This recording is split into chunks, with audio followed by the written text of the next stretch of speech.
मम्मा, ये अमरूद तो बहुत मीठा है। आप कहाँ से लाई हैं ये अमरूद? वो मोटी चोंच वाला तोता बैठा खा रहा था ये अमरूद। मैं पीछे से गई और ये अमरूद लेकर भाग गई। कमजोर मोटी चोंच वाला तोता, वो बहुत डरता है हमसे। दूसरे दिन हरियाली तोतिया और मिट्ठू तोता नदी की दूसरी ओर जा रहे थे कि रास्ते पर बैठा हुआ एक जग्गू कौवा आवाज लगाता है, तोता तोता मोटी चोंच वाला तोता, मोटी चोंच वाला तोता। ये सुनकर गुस्से से तोता और तोती वहां आ जाते हैं और कहते हैं, शर्म करो बच्चे, बड़ों से कोई ऐसे भी मजाक करता है। अगर अब कहा तो बहुत मारूंगा मैं तुझे। चल भाग यहाँ से। मोटी चोंच वाला तोता, मोटी चोंच वाला तोता।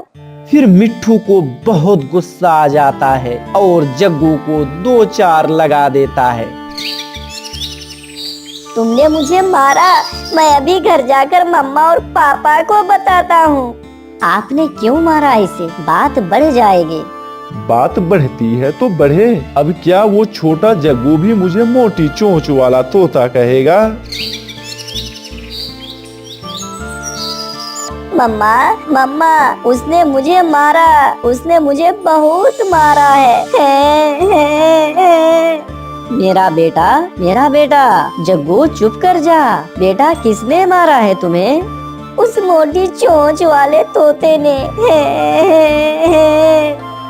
क्या उस मोटी चोंच वाले की इतनी हिम्मत कि मेरे बेटे को हाथ लगाए? चलो अभी मेरे साथ। फिर गौरी जग्गू को साथ लेकर वहां से नदी की ओर रवाना हो जाती है। तुम यहाँ आराम से बैठे हुए हो और उस मोटी चोंच वाले तोते ने मेरे बेटे को मारा है। उसने? किसने? मिट्ठू ने मारा है मेरे जग्गू को। हाँ पापा जी, उसने मुझे यहाँ पर मारा है, यहाँ भी मारा है। मैं भी पूछता हूँ इससे जाकर। और इधर तोती अपने पति तोता से कहती है, आप यहाँ से घर चलें। मुझे कौवे के पास आती है और कहती है, जालिमो, मार दिया तुमने उसे मार दिया। छोटी सी बात पर तुमने मिट्ठू की जान ले ली। आज तुम भी नहीं बचोगे। सब पक्षी इकट्ठे होकर तुम्हें भी मार देंगे। ऐसे में रात हो जाती है। तभी गौरी कालू से कहती है, कालू जी, मुझे बहुत डर लग रहा है। अब जंगल में पक्षियाँ हमें नहीं छोड़ेंगे। लड़ाई तक तो बात ठीक थी, तुमने तो उसकी जान ही ले ली। ये सब तुम्हारी वजह से हुआ है। तुम ना मुझे बोलकर इतना गुस्सा दिलाती और ना ये सब होता। पापा, आपने उसे जान से क्यों मारा? मैंने तो अंकल को मोटी चोंच वाला कहा था, इसलिए मुझे अंकल ने मारा था। कालू, अब हम रात के अंधेरे में इस जंगल को छोड़कर भाग जाते हैं। मगर हम जाएंगे कहाँ गौरी? हम तुम्हारे मामा जी के पास चले जाएंगे। अगर हम यहाँ रहे तो पक्षियाँ हमें जान से मार डालेंगे। फिर आधी रात को कौवों का वो परिवार जंगल छोड़कर दूसरी जंगल चला जाता है। और इधर टूनी हरियाली से कहती है, हरियाली बहन, आप शांत रहें। सब बहुत गुस्से में है। कबूतर भी, बुलबुल भी और चील दीदी ने तो कहा है कि सब मिलकर कौवा को मार डालेंगे। अब कोई कुछ भी कर ले, मगर मेरा पति तो लौट कर नहीं आएगा ना। मैंने उन्हें रोका था, मैंने उन्हें बाहर जाने से रोका भी था। मगर हरियाली का दुख कहाँ कम होने वाला था। वो सारी रात रोती रहती है। दूसरे दिन सुबह कालू का परिवार दूसरे दिन जंगल जाता है और दस्तक देता है। कौन है जो सुबह दरवाजा खटखटा रहा है? मैं हूँ मामा जी, मैं हूँ कालू, आप सब सुबह ही यहाँ? क्या हुआ? सब ठीक तो है ना? मामा जी, हमसे खून हो गया है। मामा जी, आप हमें कुछ दिनों के लिए अपने घर में रख लें। खून? किसका खून कर दिया है तुमने? मिट्ठू तोते से लड़ाई हो गई थी। कालू ने उसे गुस्से से डंडा मार दिया, जिससे मिट्ठू वहीं दम तोड़ दिया। किसी की जान लेकर तुम यहाँ आ गए हो ताकि सब पक्षी मेरे दुश्मन बन जाए। आप यहाँ से जाएं, मैं आपको अपने घर में 1 मिनट के लिए भी नहीं रखूंगा। फिर कालू का मामा दरवाजा बंद करके घर चला जाता है। सुबह सुबह ही इकट्ठे होकर जंगल के सब पक्षियाँ कालू के घर जाते हैं। तभी चील कहती है, कालू तो डर के मारे घर छोड़कर भाग गया है। मैं पहाड़ों की ओर देखती हूँ और तुम सब घने जंगल में जाकर देखो, उन दुष्ट कौवों को जरूर सजा मिलेगी। सब पक्षियाँ कालू कौवा को ढूंढ रहे थे। वो सब बहुत गुस्से में था। लाल तोता तो हाथ में डंडा उठाए हुए था और इधर गोरी कालू से कहती है, मेरा भाई इसी जंगल में रहता है, मैं उसके पास चली जाती हूँ। फिर वो सब गोरी के भाई की तरफ जाते हैं। फिर गोरी के भाई गोरी से कहते हैं, मुझे सब मालूम हो गया है। ये बात जंगल में आग की तरह फैल चुकी है। सब डंडे लेकर तुम्हें ढूंढ रहे हैं। तुम लोगों के साथ मैं मरना नहीं चाहता हूँ। भाई वो सब हमको मार देंगे। जग्गू, मेरा जग्गू को मैं मरता नहीं देख सकती।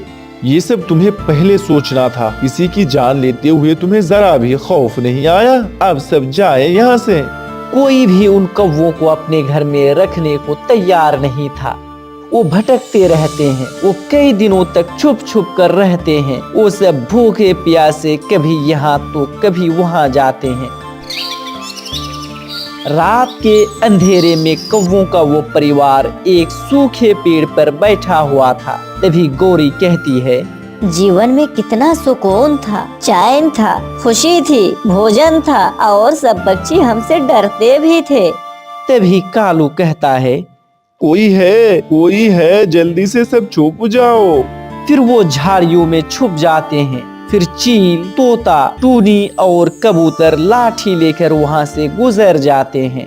तभी गोरी कहती है, अब हम नहीं बचेंगे। एक ना एक दिन तो वो हमें ढूंढ ही लेंगे। ऐसे ही कुछ दिन गुजर जाते हैं। फिर एक दिन तेज बारिश शुरू हो जाती है।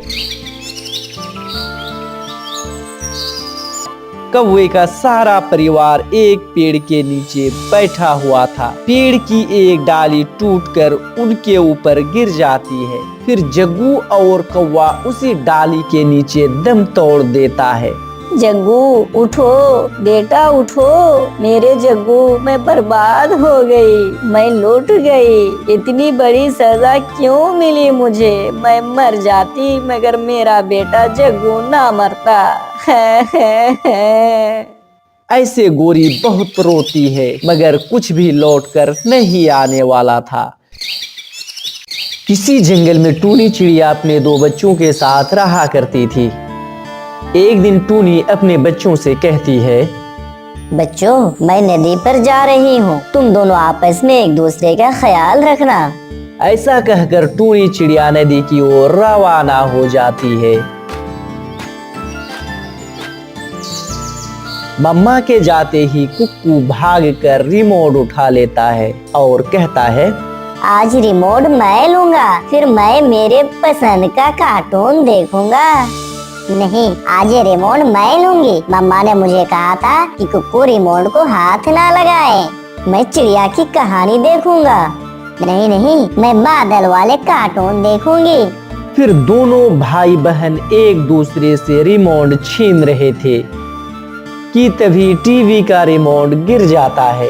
गुड़िया, ये क्या किया? तुमने तो टीवी का रिमोट ही तोड़ दिया।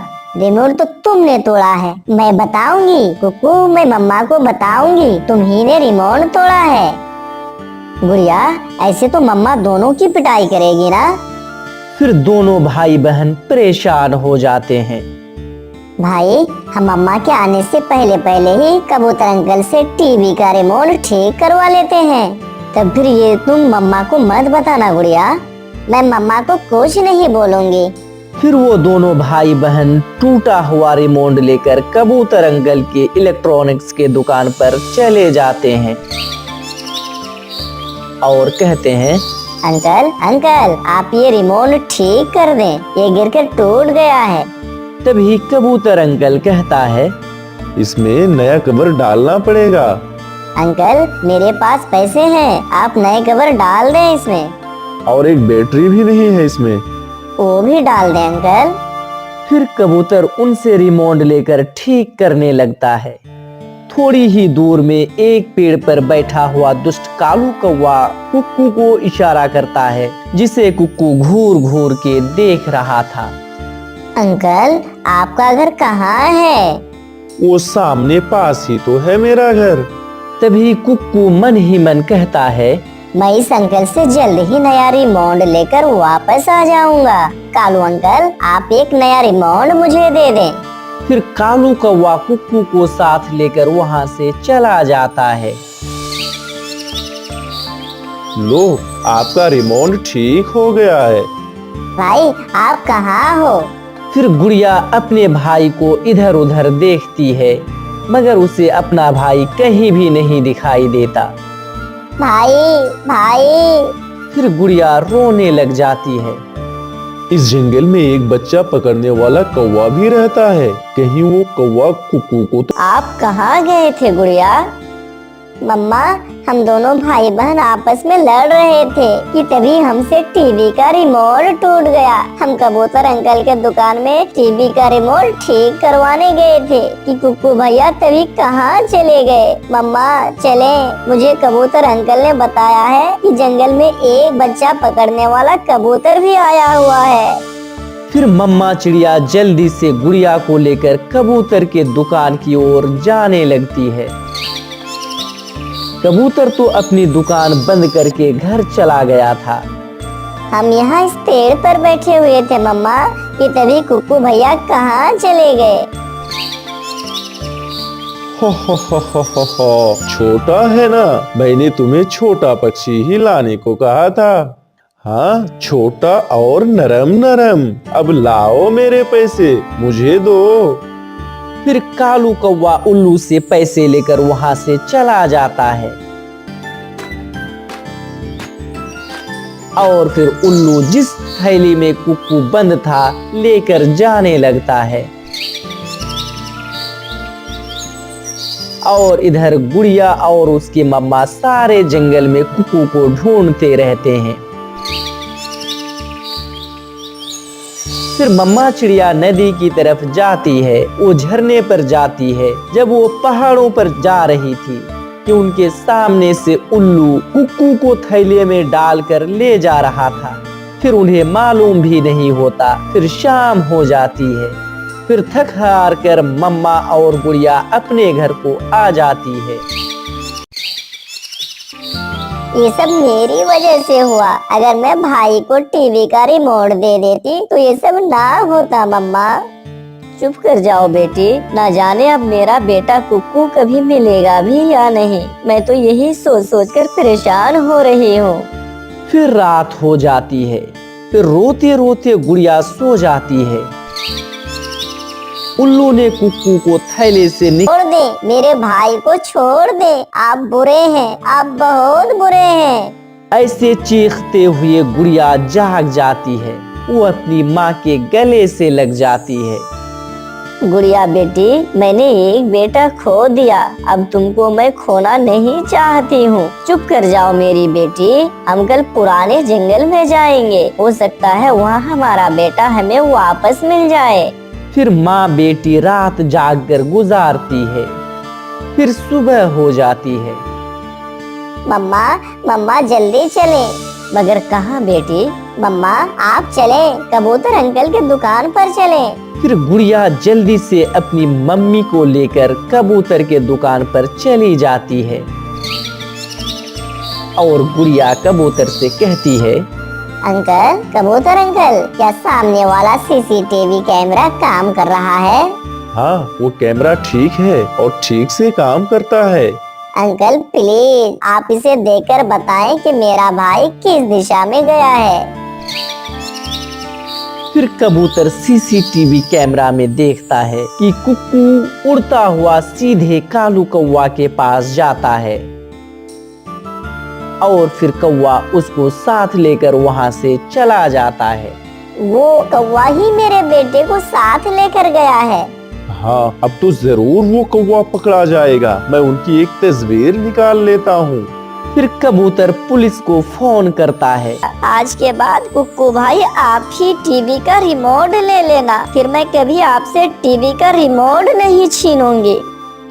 फिर वो सब हंसने लग जाते हैं।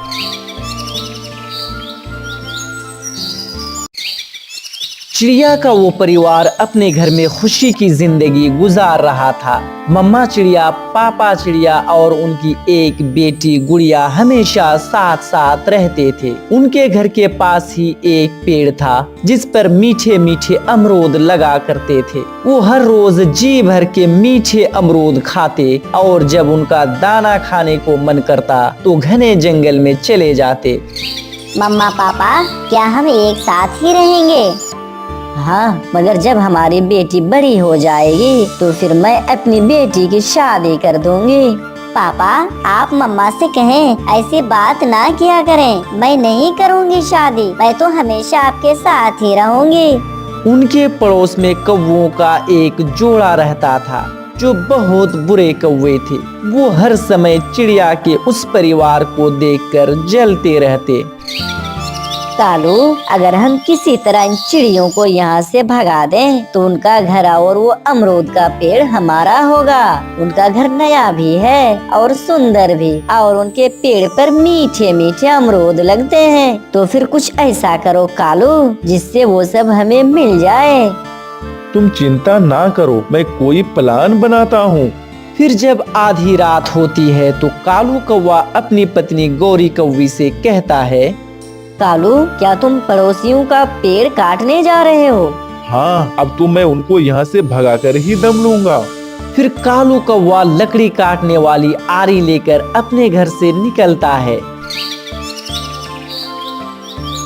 वो एक डाली पर बैठकर दूसरी डाल जिस पर चिड़िया का घर था उसे काटने लगता है। वो आरी तेजी से चलाता है, जोर की आवाज आती है और जिस डाल पर कालू कौवा बैठा हुआ था वही डाल टूट जाती है और कालू कौवा नीचे गिर जाता है। मर गया, हाय मैं मर गया, मेरी पसलियां तो टूट गई। फिर बहुत मुश्किल से उड़कर कालू कौवा अपने घर जाता है। कालू जी, तुमने तो कमाल कर दिया, इतनी ही जल्दी चिड़ियाओं का पेड़ काट दिया। कहा गौरी, बहुत बुरा हुआ। मैं डाल काट रहा था कि नीचे गिर गया, मेरी पसलियां टूट गई। मेरे पंखों पर पट्टियां बांध दो गौरी, हाय बहुत दर्द कर रहा है। कालू, जब भी हम उस चिड़िया को नुकसान पहुंचाने की कोशिश करते हैं तो हमारा अपना ही बुरा हो जाता है। मगर कल ऐसा नहीं होगा, कल कोई ना कोई उपाय जरूर निकालूंगा। दूसरे दिन गौरी कौवी चिड़िया के पास जाती है।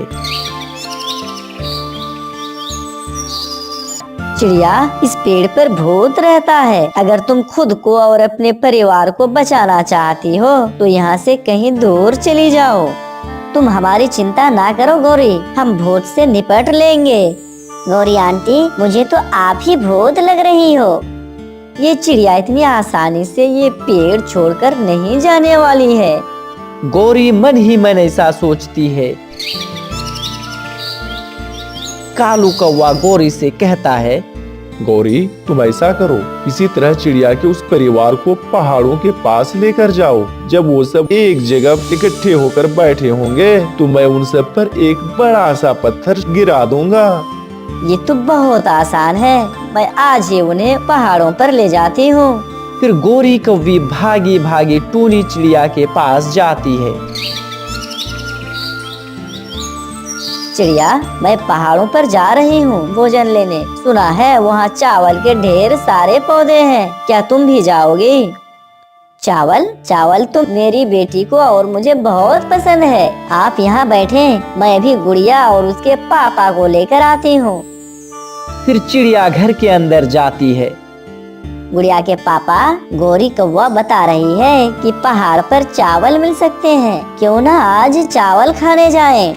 मैंने अपने पेट से अमरूद खा लिया है, मुझे भूख नहीं है। मगर मैं तो चावल खाऊंगी। कई दिन हो गए मम्मा अमरूद खा खा कर मेरा मन तो भर गया है। फिर गुड़िया अपनी मम्मा के साथ जाती है। गौरी कौवी उन्हें लेकर पहाड़ों पर पहुंच जाती है। गौरी, कहाँ है चावल? यहाँ तो कुछ भी नहीं है। तुम यहाँ बैठो, मैं थोड़ी और आगे देख कर आती हूँ। उधर कालू पहाड़ के ऊपर बैठा हुआ था। अब ये पत्थर मैं इस चिड़िया के ऊपर गिराकर इसे खत्म कर दूंगा। ऐसा सोचते हुए कालू कौवा बड़े पत्थर को धक्के लगाता है।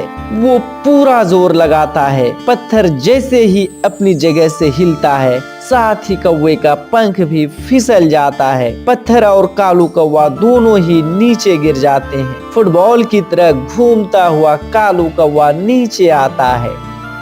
बचाओ, बचाओ, मुझे बचाओ। टूनी चिड़िया शोर सुनकर दूसरी तरफ हट जाती है और कालू सीधा आकर जमीन पर गिरता है। कालू, तुम पहाड़ों के ऊपर क्या कर रहे थे? मैं वहाँ तुम्हारे लिए चावल ढूंढ रहा था। फिर गौरी भी वहाँ आ जाती है। अपने पति को इस हाल में देखकर रोने लग जाती है। मेरा कालू नीचे कैसे गिरा? कोई चोट तो नहीं लगी मेरे कालू को? ये पूछो कि चोट कहाँ कहाँ लगी है गौरी। मेरा पंख, मेरा पाँव और मेरा सर सब टूट गया है। मुझे नहीं चाहिए ऐसे चावल, यहाँ बहुत खतरा है। चलो गुड़िया, हम कहीं और से चावल ढूंढ लेंगे। चिड़िया अपनी बेटी को लेकर वहाँ से चली जाती है। कालू, फिर से वो चिड़िया बच गई। तुम्हारे सारे प्लान फेल हो जाते हैं। अब देखना मैं कैसे उसे परिवार को आसानी से मारता हूँ। फिर दूसरे दिन गौरी बुलबुल के पास जाती है। बुलबुल, मुझे थोड़ी सी चूहे मारने वाली जहर दे दो। मेरे घर में चूहे बहुत आ गए हैं। ये लो गौरी, इसे बच्चों और बड़ों से दूर रखना। गौरी कौवी वो जहर लेकर अपने घर आती है। घर आकर गौरी कौवी मीठी खिचड़ी बनाती है और उसमें वो जहर मिला देती है। कालू, ये खिचड़ी चिड़िया के घर दे आओ। वो क्या गौरी? ये सब तुम्हें कल मालूम होगा। और हाँ, और इसे तो तुम खाना मत, मैंने तुम्हारे लिए अलग से खिचड़ी बनाई है। फिर कालू कौवा मीठी खिचड़ी लेकर चिड़िया के घर जाता है। खिचड़ी की खुशबू कालू को मस्त कर रही थी। वो जाते जाते रुक जाता है। मुंह से पानी टपक रहा है। इसमें तो थोड़ी खिचड़ी है, मैं खा लेता हूँ ताकि मुंह से पानी टपकना तो बंद हो। ऐसा सोचकर कालू कौवा उस जहर वाली खिचड़ी में से कुछ खिचड़ी खा लेता है। वो जैसे ही उड़ने लगता है, जहर के असर की वजह से वो गिर जाता है और वहीं मर जाता है। ऐसे चिड़िए का वो परिवार तो हंसी खुशी उसी पेड़ पर रहता है, मगर गौरी कौवा का घर उजड़ जाता है। मैं बहुत बुरी हूँ। मैंने अपने ही हाथों से अपने पति की जान ले ली। किसी का घर उजाड़ते उजाड़ते अपना ही घर उजाड़ बैठी हूँ। दोस्तों, इस कहानी से हमें यही सीख मिलती है कि जो कोई किसी का बुरा सोचता है उसका हमेशा खुद का ही बुरा होता है। दोस्तों, इसी तरह की इंटरेस्टिंग स्टोरी सुनने के लिए आप हमारे वीडियो को लाइक और शेयर करें, और यदि चैनल पर नए हैं तो सब्सक्राइब जरूर करें। फिर मिलते हैं अगले वीडियो में। वीडियो देखने के लिए बहुत बहुत